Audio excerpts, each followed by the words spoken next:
pessoas terão acesso a essa mensagem. Que Deus abençoe.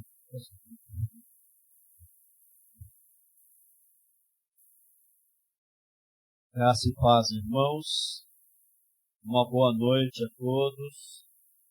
É um prazer estar com os irmãos novamente. Sei que eu e minha esposa estamos um pouco distantes, mas estamos trabalhando na obra, né?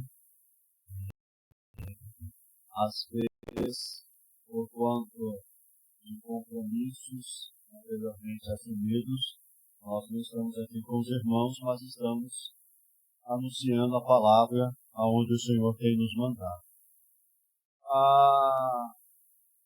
Eu quero compartilhar com vocês nesta noite. São 3 princípios que valem para toda a vida cristã de qualquer servo de Deus. E o tema da mensagem é os 3 propósitos de Jesus. Como a gente costuma dizer, de fato, de direito, na obra do Senhor nada acontece por acaso. Tudo tem um propósito. Tudo tem uma forma, uma maneira de ser. Você ser escolhido, eu ser escolhido, nós estarmos aqui, é um propósito de Deus. Para que isso se torne algo diferente. Esta igreja está aqui nesse lugar há 40 anos. Ela não está aqui à toa. Ela não é mais uma igreja no bairro. É uma agência de Cristo neste lugar. Fazendo menção um pouco do que o irmão mencionou sobre a tribo que volta para Israel, a palavra de Deus está se cumprindo em todos os seus parâmetros. Tudo aquilo que foi dito no Velho e no Novo Testamento tem se cumprido. Palavra por palavra. Promessa por promessa. E Deus tem feito grandes maravilhas. Apesar de nós vermos, e se divulga muito, se fala muito na desgraça alheia, e de tantas coisas que a gente vê por aí, de fato, o mundo está muito violento, mas também, isso não se divulga, mas também Deus tem feito maravilhas no meio dos seus filhos. E tem salvado, muita gente tem se rendido aos pés do Senhor, através da palavra de Deus, muda forma. Nós precisamos entender é que nós que já fomos, já recebemos Jesus, já tomamos uma decisão ao lado dele, nós precisamos entender qual é o propósito de Deus para a minha vida. O que Ele quer de mim? O que Ele quer da minha família? Aonde Ele quer me levar? Como Ele quer me levar? E quem Ele vai colocar no meu caminho para que eu possa ser instrumento nas mãos dele? Então é sobre isso, um pouco sobre isso, que nós queremos compartilhar com os irmãos. Nós vamos falar sobre a crucificação de Jesus, a morte de Jesus e a ressurreição de Jesus. Parâmetros e princípios que são essenciais para a vida de um cristão, para a salvação de um cristão. Sem isso, não há salvação. Sem Jesus, não há salvação. Sem remissão de pecados, não há salvação. Sem confissão de pecados, não há salvação. E se não obedecer a este, também não há purificação, nem regeneração. É necessário nascer de novo para que haja regeneração. Então, sobre isso, dando um pano de fundo aí, nisso que nós temos. Então, eu quero ler com você, por gentileza. Abra sua Bíblia aí, 1 Coríntios capítulo 15. Primeira carta de Paulo aos Coríntios, e nós vamos ler os 10 primeiros versículos desse texto.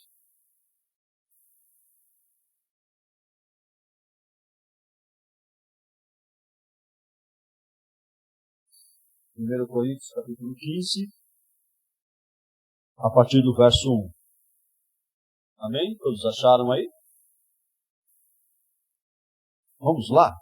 Vamos ler? Irmãos, quero lembrar-lhes o evangelho que lhes preguei, o qual vocês receberam, no qual estão firmes. Por meio deste evangelho, vocês são salvos, desde que se apeguem firmemente à palavra que lhes preguei. Caso contrário, vocês têm crido em vão. Pois o que primeiramente lhes transmiti foi o que recebi, que Cristo morreu pelos nossos pecados, segundo as Escrituras, e sepultado, e ressuscitou ao terceiro dia, segundo as Escrituras, e apareceu a Pedro, e depois aos 12. Depois disso apareceu a mais 500 irmãos de uma vez só, a maioria dos quais ainda vive, embora alguns já tenham adormecido. Depois apareceu a Tiago, e então a todos os apóstolos. Depois deste, apareceu também a mim, como um que nasceu fora do tempo, pois sou o menor dos apóstolos, e nem sequer mereço ser chamado apóstolo, porque persegui a igreja de Deus. Mas, pela graça de Deus, sou o que sou. A sua graça para comigo não foi inútil. Antes, trabalhei mais do que todos eles, contudo, não eu, mas a graça de Deus que está comigo. Que Deus possa aplicar essa palavra em nossos corações. Amém? Vamos orar? Vamos pedir a Deus que o Senhor fale aos nossos corações? Senhor, nosso Deus e nosso Pai, louvado e engrandecido seja o teu santo e bendito nome. Nós te louvamos, Senhor, pelo privilégio que temos, e que a tua graça e a tua misericórdia um dia nos alcançou, e nos tornou homens e mulheres teus servos, filhos teus, filhos por adoção em Cristo Jesus, segundo a palavra de Paulo em Efésios. Estamos diante da tua palavra, Senhor. Continua conosco, visita o nosso coração, visita a nossa alma, visita nossos pensamentos, Senhor. Fala conosco, para que possamos sair daqui edificados por tua palavra, tocados pelo teu Espírito. Ó Deus amado, como já foi dito aqui, apesar de ser um número reduzido, o Senhor está aqui conosco. E cada um que está aqui veio buscar a sua porção da palavra. Que o Senhor possa preencher o coração, preencher a alma, a mente, o emocional, para que nós possamos sair daqui muito, mas muito melhor do que nós entramos. É a nossa oração, em nome de Jesus. Amém. Amém. Irmãos queridos, está aí? Pode passar aí, Bi, por favor?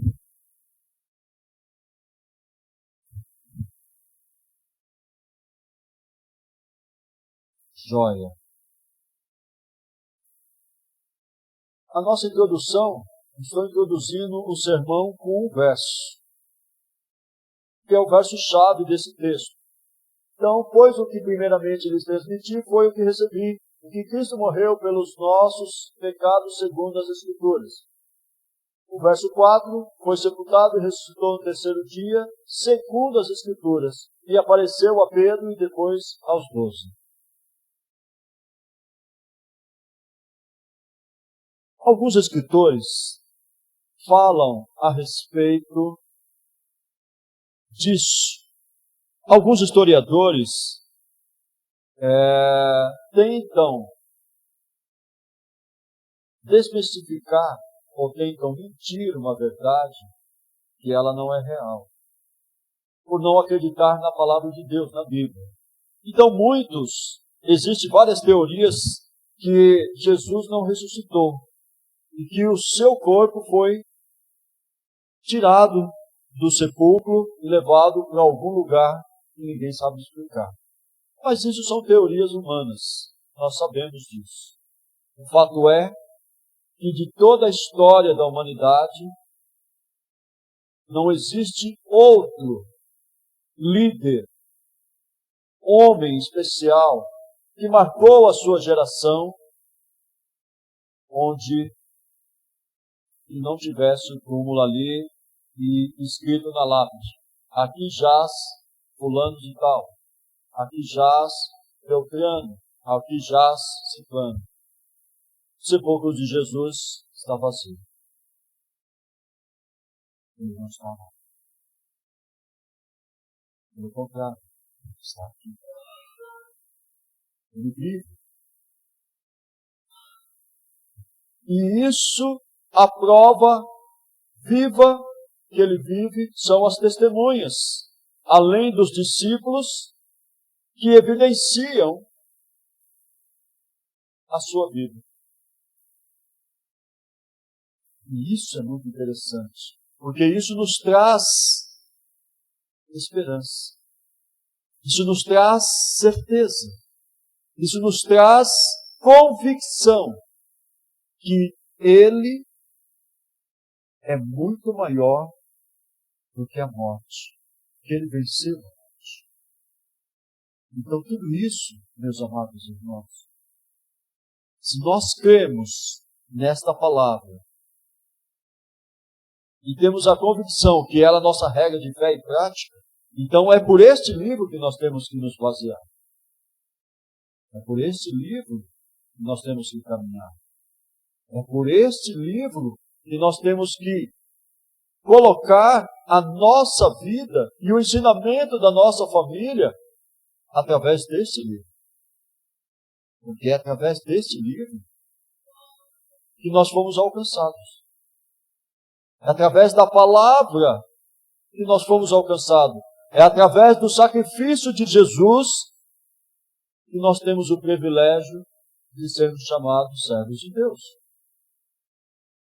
Então, a importância disso é algo fantástico. Passa a próxima aí, Gui, por favor. Quando a gente olha para isso, para esta imagem, o que vem na nossa mente? Imagem da cruz, da manjedoura, algo de muita simplicidade, sem nenhum mérito, e a gente fica se perguntando: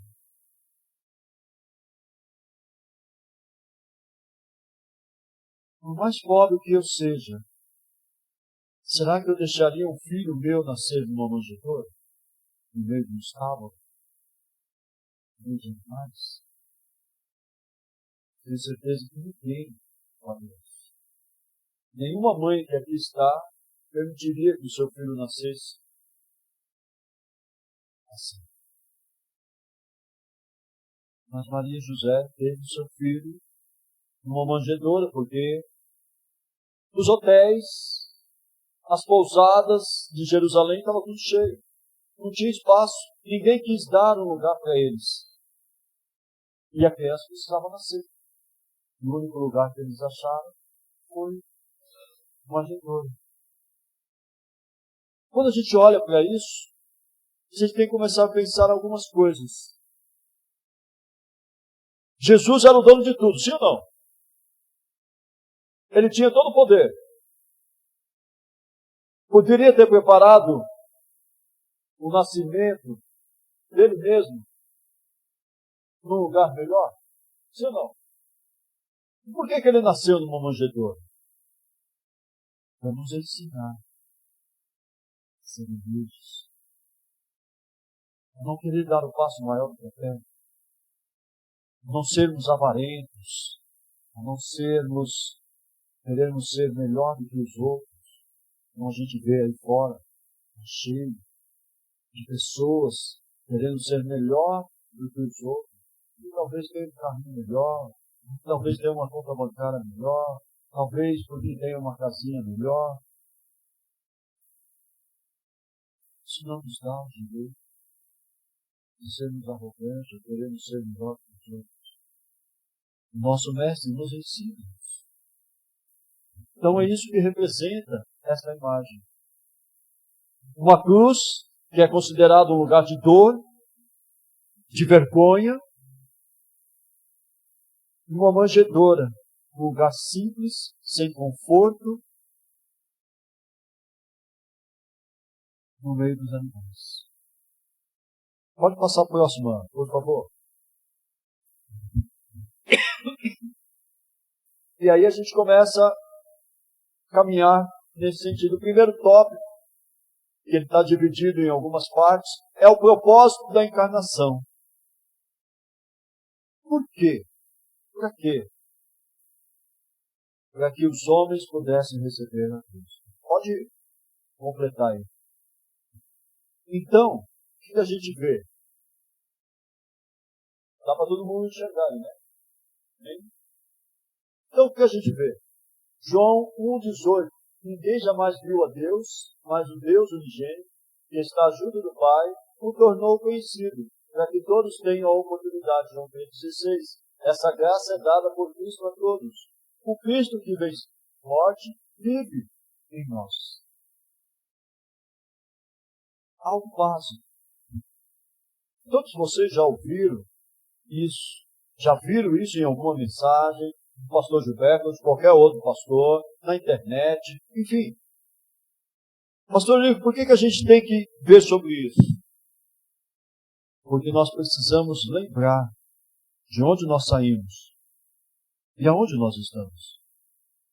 E qual é o propósito de Deus sobre a nossa vida através da pessoa de Jesus? É mostrar aos demais que Deus existe. Não é uma fábula, não é um conto. Ele é real. Ele é real. Irmãos, nos últimos tempos, de uns 10 anos para cá, as coisas mudaram muito. E estão mudando muito rápido. Sobretudo, a fé. Sobretudo, servir a Deus. A gente tem ouvido de tudo por aí. Mas a gente precisa ter um discernimento para entender o que é o Evangelho de fato e o que é apenas fábula. Ainda que seja contado no nome de Deus, ainda que seja contado no nome da palavra, nós precisamos entender que essa graça é para todos. Jesus não morreu apenas por um grupo. Ele morreu por todos. Amém? Os irmãos estão entendendo? Então o que ocorre? Quando a gente olha para isso, a gente começa a entender. Os irmãos sabem qual foi a única ordem que Deus deu para a igreja?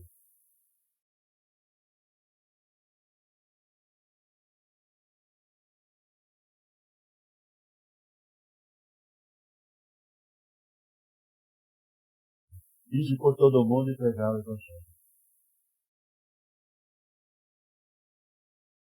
Foi a principal ordem que Deus deu à sua igreja, ao seu povo.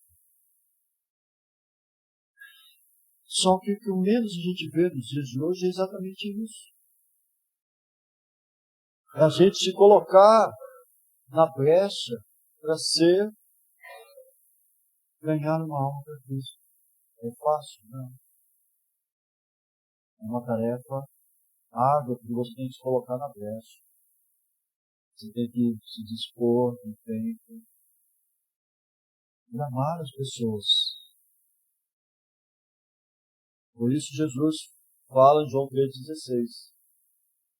Texto clássico, em que Deus amou o mundo de tal maneira que deu seu Filho unigênito para que toda aquele que nele crê não pereça, mas tenha vida eterna. Para ganhar uma alma para Jesus, a gente precisa amar as pessoas. Mas antes de amar as pessoas, a gente precisa se sentir amado por Deus. E se você não se sentir amado, você também não vai amar. Se você não amar, você também não vai se sentir bem consigo mesmo. E não vai sair à rua para falar do Evangelho para alguém. Ainda que sejam conhecidos, que sejam parentes. E quando fala de Deus, as pessoas se incomodam. Muitas não querem ver. E nunca se houve um tempo tão necessitado do povo de Deus se manifestar, pregando e falando do Senhor. Então isso é extremamente importante. Vamos caminhar mais um pouquinho. Parte 2. Providenciar um exemplo para vivermos. 1 Pedro, capítulo 2, verso 21. Para isso vocês foram chamados, pois também Cristo sofreu no lugar de vocês, deixando-lhes exemplo para que sigam os seus passos. Ter referenciais na vida é sempre muito importante. Talvez hoje não seja com tanta frequência, mas no passado, o filho se espelhava no pai, a filha se espelhava na mãe, e vice-versa, que eram referenciais nas suas vidas. Se crescia assim. Hoje, na sociedade moderna, a gente quase não tem referenciais mais. E a igreja tem perdido esse referencial ao longo do tempo. Referencial Cristo. Referencial aquele que se entregou no meu, no seu, no nosso lugar. Então é necessário que essa figura, ela não seja apenas uma figura, ela seja algo real na minha e na sua vida, para que nós possamos viver isso de forma que o Senhor continue nos abençoando. De forma que nós não venhamos nos desanimar com aquilo que tem acontecido, mas olhemos para Ele, autor e consumador da nossa fé. Isso faz a diferença no meio de nós. Se nós olharmos desde o irmão aqui, indo até lá no fundo, voltando do outro lado, todos nós temos, pelo menos, um espinho na cara. Algo que nos incomoda. Algo que nos tira a noite de sono. Algo que a gente levanta de madrugada, chora na presença do Senhor, se pergunta: Senhor, até quando essa situação vai continuar? Até quando, Senhor, esse sofrimento vai continuar? Todos nós que aqui estamos, já passamos por isso em algum momento. Ou ainda passamos, ou ainda vamos passar. Nós temos que referenciar nossa vida forte. Então,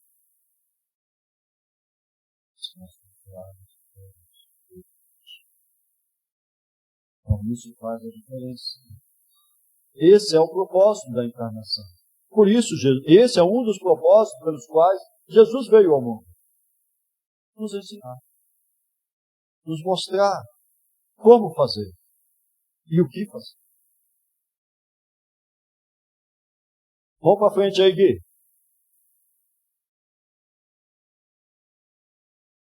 Terceiro item.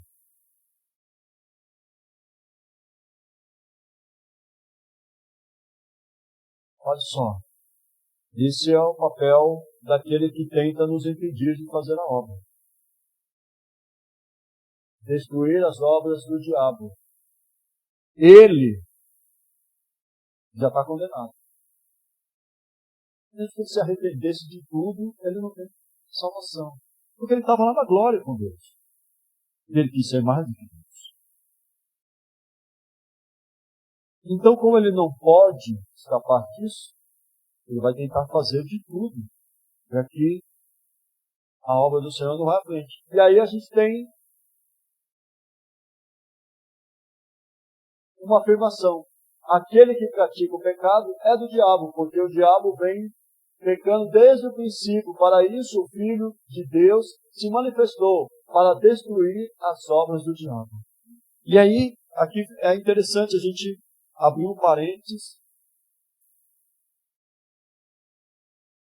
O texto de 1 João está se referindo a quem continua vivendo na prática do pecado. Nós somos pecadores, mas não vivemos mais na prática do pecado. Amém? Então, qual é a diferença, então, pastor? Qual é a diferença, então, com aquele que está lá fora, com aquele que está aqui dentro? A diferença é que quem está aqui dentro, pelo menos, segundo as Escrituras, ele se arrepende. Ele confessa ao Pai os seus pecados. Um texto que anda paralelo com esse aqui é Romanos capítulo 6, verso 23. O salário do pecado é a morte. Paulo está afirmando aos romanos. Aí vem uma vírgula, mas, esse mas é um advérbio, mas, o que diz o restante?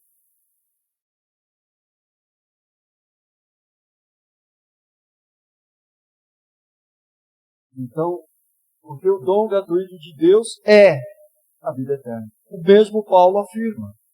O salário do pecado é a morte.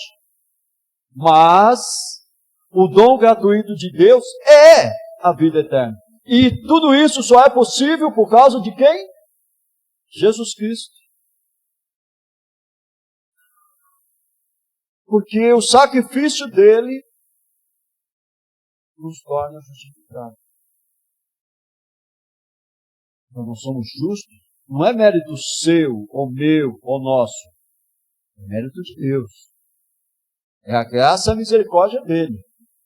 Porque misericórdia, irmãos, sabe o que significa misericórdia?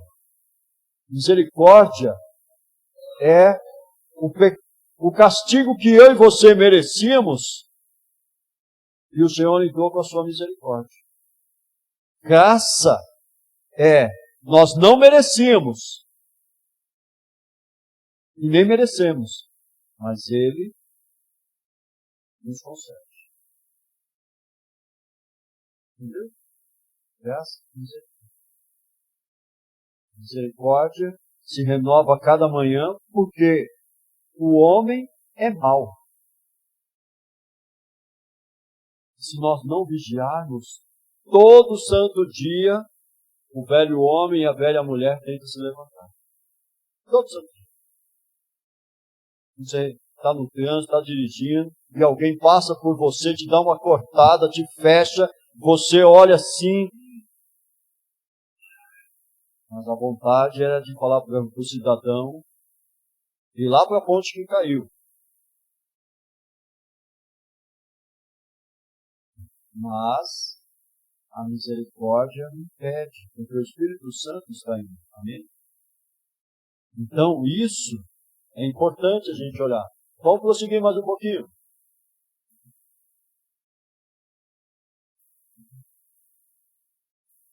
E ainda dentro desse item, propósito da encarnação. Propósito da encarnação, tornar-se o sumo sacerdote fiel e misericordioso. Hebreus, capítulo 5, verso 1 e 2. Todo sumo sacerdote é escolhido dentre os homens e designado para representá-los em questões relacionadas com Deus e apresentar ofertas e sacrifícios pelo pecado. Ele é capaz de se compadecer dos que não têm conhecimento e se desviam, visto que ele é próprio visto que ele próprio está sujeito à fraqueza. Nosso sumo sacerdote, ele é perfeito. Diferente do sumo sacerdote do passado, que era escolhido e que ele tinha que estar purificado para entrar no Santo dos Santos, que era uma vez por ano. E se ele entrasse sem estar purificado com o pecado, ele morria lá mesmo. Por isso que entrava com uma corda no pé, para que puxasse ele, para que ele não ficasse lá. Essa é a diferença. Nos dias de hoje, usar a língua contemporânea, como o irmão estava usando, nos dias de hoje, um pastor, ele não pode entrar no Santo dos Santos se ele não tiver intimamente em paz com Deus e ser direcionado por Ele. Um exemplo. Uma certa vez eu fui chamado para fazer uma visita numa casa e uma irmã me alertou: pastor, tem alguma coisa muito estranha naquela casa. Vamos orar. Vamos orar. Oramos, e foram as 3 irmãs e 2 irmãos comigo. Meu primeiro ministério. Nós chegamos na casa, entramos, primeira oração, o demônio se manifestou na minha. Irmãos, por uma hora de muita oração, de muita fé. Eu disse,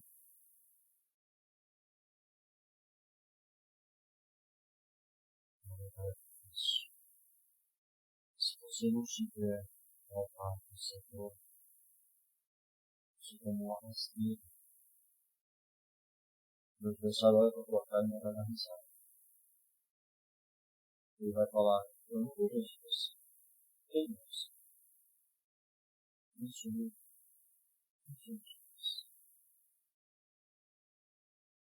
Para entender o sacrifício de Jesus no meu lugar, é entender que eu não posso fazer nada. Não posso dar um passo se Ele não estiver comigo. Se Ele não for à minha frente.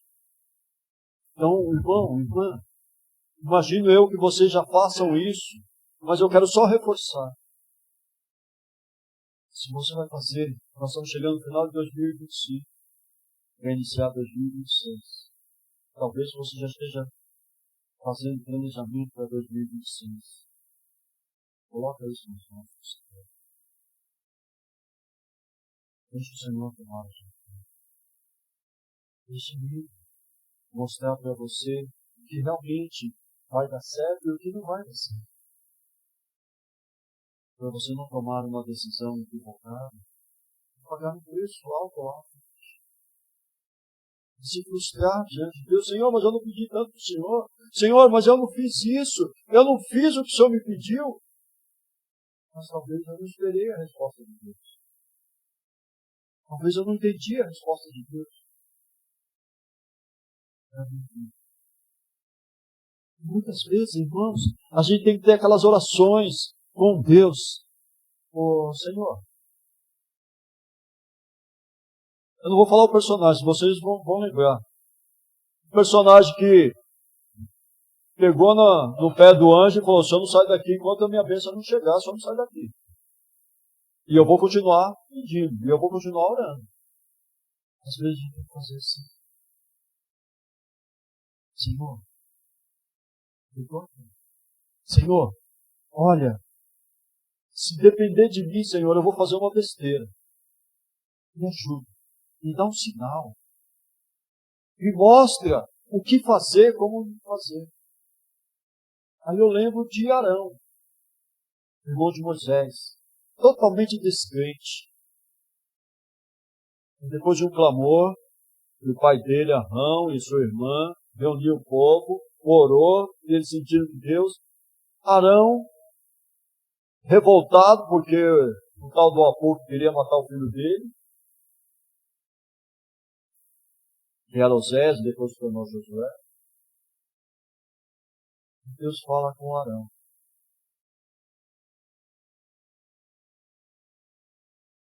Às vezes, a gente tem que se colocar na cruz. Você vai orar um dia, 2 dias. Você vai fazer um jejum. Não sei o que você vai fazer. Qual vai ser a metodologia que Deus vai colocar no teu coração. Mas tem momentos que a gente tem que fazer isso, irmãos. Tem momentos que a gente tem que se derramar na presença do Senhor. Senhor, eu não sou nada. E eu já tenho pisado na bola, mas eu não quero agir por mim. E eu preciso da tua graça. Eu preciso da tua glória. A gente cantou o primeiro hino aqui. Senhor, manifesta a sua glória, toda a terra. Mas será que a gente tem ideia do que é a glória de Deus sendo manifestada na nossa vida? Quando a gente olha para 2 Crônicas, capítulo 7, verso 1, quando Salomão termina o templo e ele vai no templo orar, diz que fogo desceu do céu, consumiu o holocausto e a glória do Senhor encheu o templo de tal forma que os sacerdotes que estavam lá fora não conseguiam ver Salomão e nem entrar no templo. Tamanho era a glória do Senhor naquele lugar. A glória do Senhor não é um sentimento, não é um momento. A glória do Senhor é algo que só acontece quando se busca de coração, com sinceridade. E ela acontece, irmãos. Ela acontece. Quando ela acontece, a gente fica maravilhado. Que Deus cumpre. Então, tudo isso vai indo. Vai indo. Vamos passar para frente?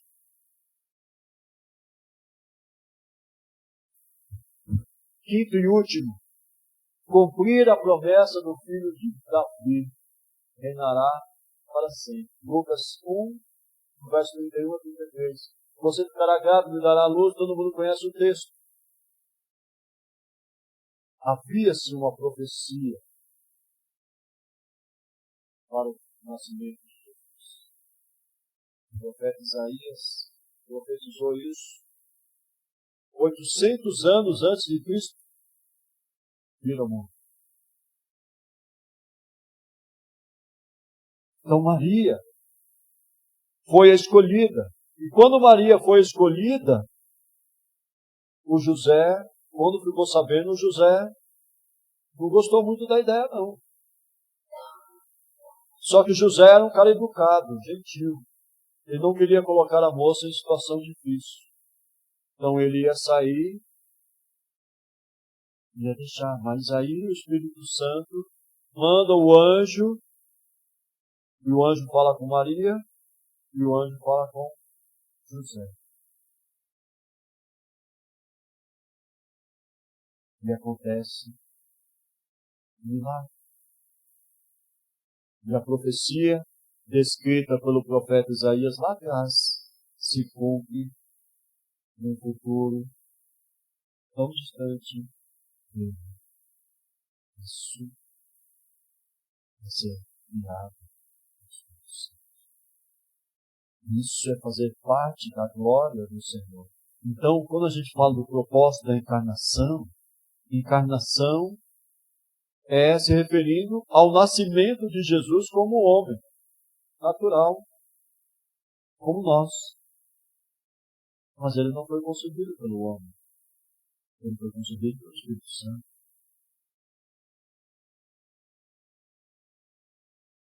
Amém? Por isso nós temos esperança.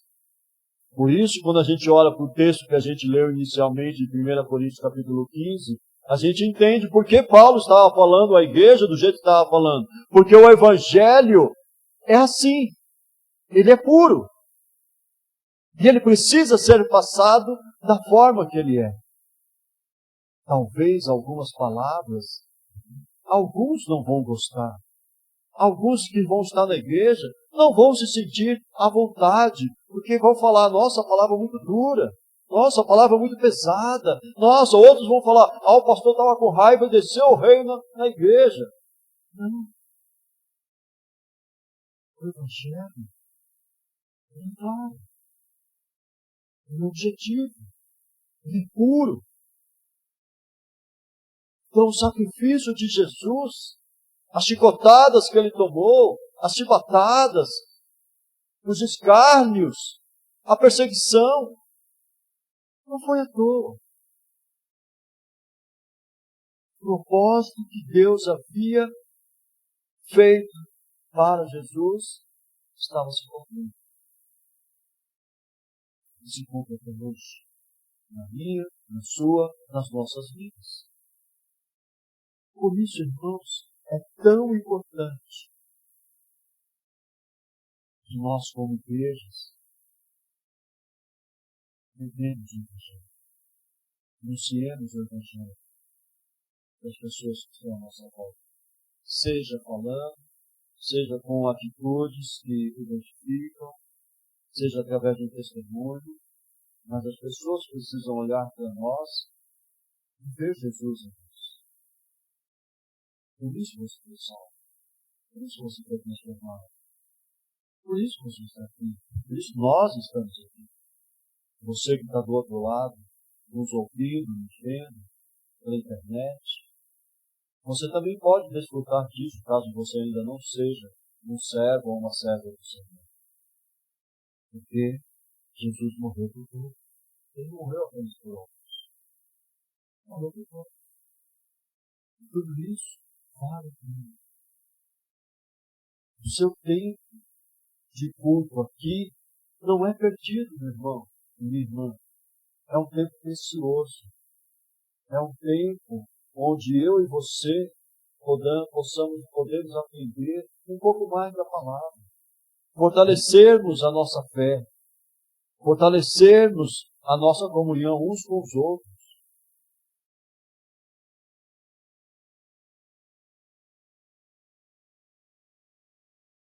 Por isso, a gente nós vemos em Mateus capítulo 4, o próprio adversário levar Jesus para o deserto e tentá-lo durante 40 dias e 40 noites.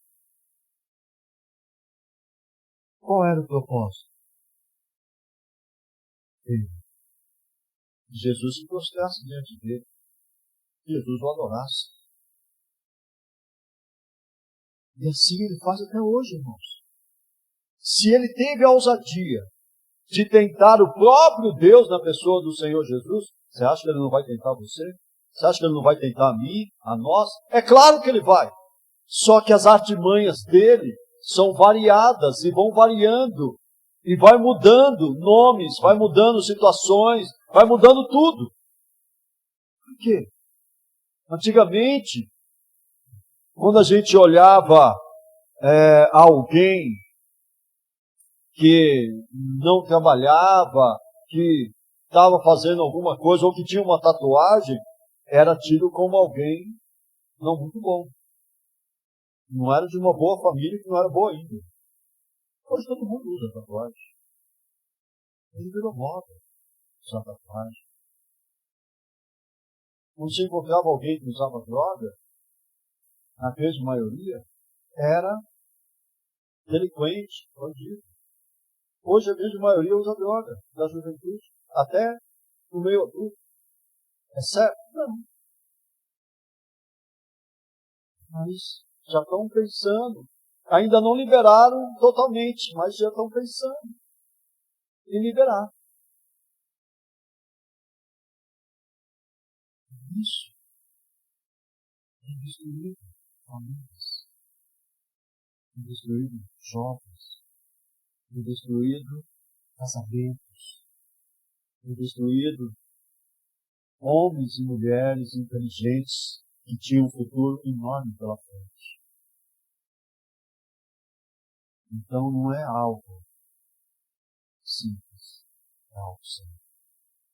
Nós precisamos orar incessantemente. E talvez, com a graça de Deus, não chegou na sua família, no meio dos seus familiares. Mas se chegar, como fazer? O que fazer? Para se proteger disso. Para proteger nossos filhos, netos, que estão vindo por aí. Desse câncer chamado droga. Então a gente tem que olhar para o propósito de Jesus ao se entregar na cruz do Calvário, no meu lugar, a morrer no meu lugar e vencer. O maior triunfo e legado deixado por Jesus neste mundo é vencer a morte. Quando todos achavam que ali tinha acabado, até mesmo os discípulos se entristeceram e se esqueceram daquilo que eles tinham ouvido do próprio Jesus. E às vezes a gente precisa lembrar disso. Ele morreu no céu. Ele foi capaz de abrir o mar da vida. Ele foi capaz de abrir o rio Jordão. Nós não vimos o maná cair do céu. Nós não vimos um homem batendo uma rocha e sair água cristalina. Nós não vimos a água se transformar em vinho. Nós não vimos a multiplicação dos pães. Mas nós cremos nisso.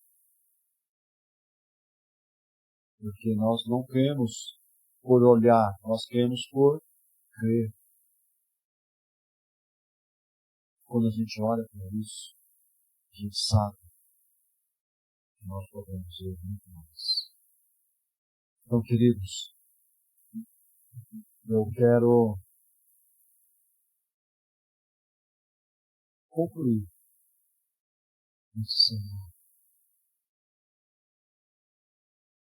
mostrando para você que é capaz, é possível vencer a sua dor,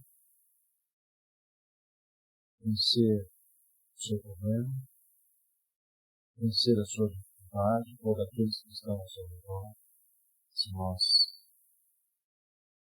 obedecermos o que o Senhor diz na sua palavra, se nós crermos no que Ele fará. Tudo isso é possível ao que crer. Crer é possível. Mas não basta apenas dizer. É possível. As pessoas aí fora, elas estão cansadas de ouvir alguém dizer, vamos para a igreja. Lá acontece assim. E quando a pessoa olha para você ou para mim, não vê nas atitudes o que você está dizendo. Isso acontece na escola, isso acontece no escritório, isso acontece na fábrica, isso acontece na rua, no transporte, em todo lugar. Mas o que eu mais vejo no trem é gente falando mal da sua igreja. É gente falando mal do irmão A, do irmão B, do pastor A, do pastor B ou da pastora. Será que ele não entende que ele falando da igreja dele está falando mal dele mesmo? E todo mundo que está ali ouvindo, olha para ele e coloca todo mundo no mesmo julgamento e acha que todo crente não presta, é sem vergonha, não tem compromisso, não tem responsabilidade.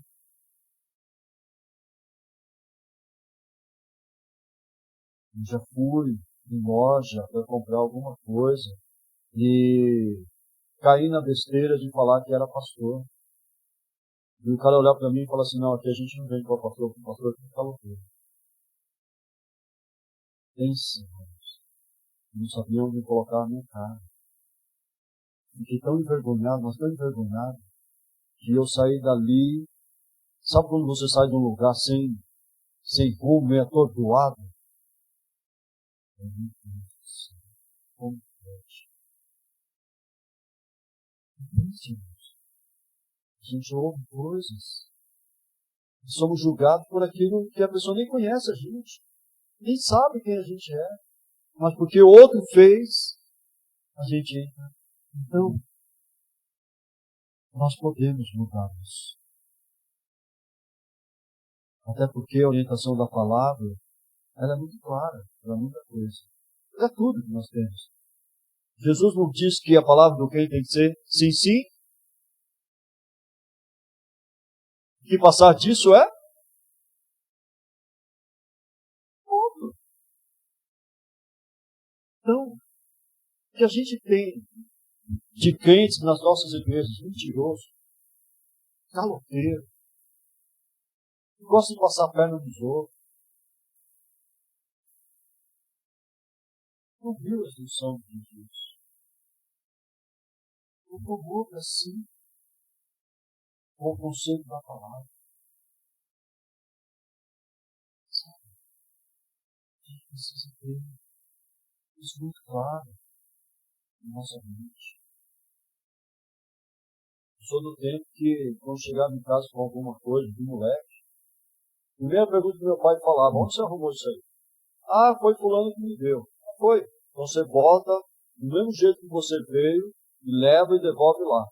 O pai dele está sabendo? A mãe dele está sabendo? Ah, pai, não sei. Então você volta lá. Se o pai dele voltar com você e falar que ele deu, você fica. Senão, é assim. Meu pai tinha todos os defeitos do mundo, mas ele detestava mentir. Queria ver meu pai ficar possesso, era mentir para ele e descobrir depois. Foram comigo. Me negou. Sem dó, sem dó. Eu disse assim.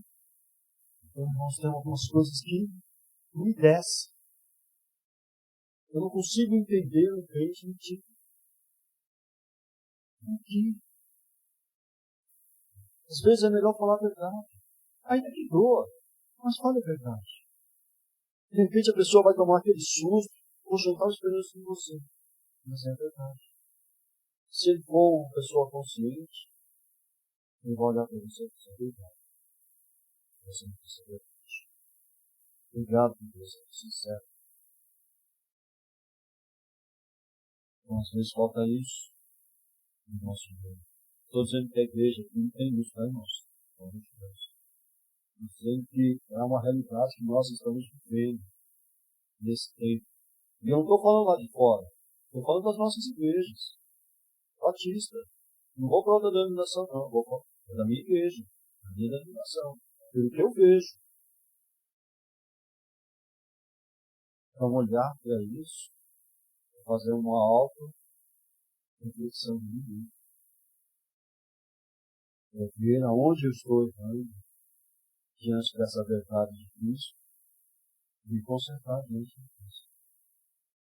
E viver o que Ele quer na minha vida. Não é o que eu quero, o que eu acho melhor, mas sim o que Ele quer.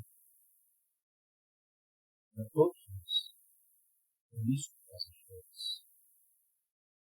Por isso, nós precisamos orar. Analisar. O que nós estamos esquecendo? Quanto nós estamos aplicando? Como nós estamos aplicando todo esse princípio? Aonde nós estamos aplicando? Com quem nós estamos aplicando? Para que nós possamos ser instrumentos nas nossas vidas. E que a sua palavra possa alcançar tantos outros.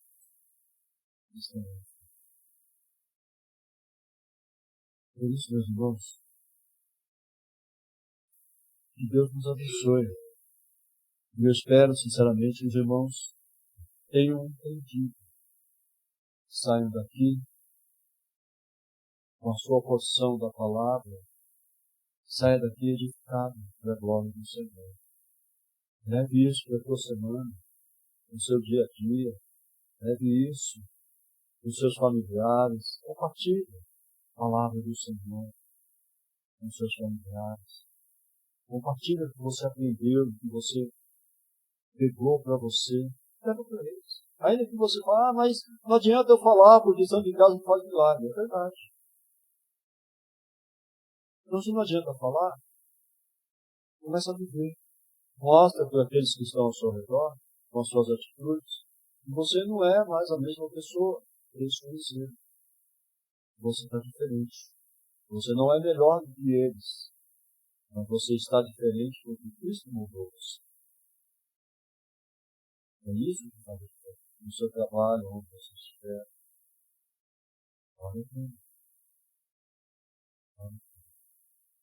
Que Deus nos abençoe. Bem? Bom, Marcos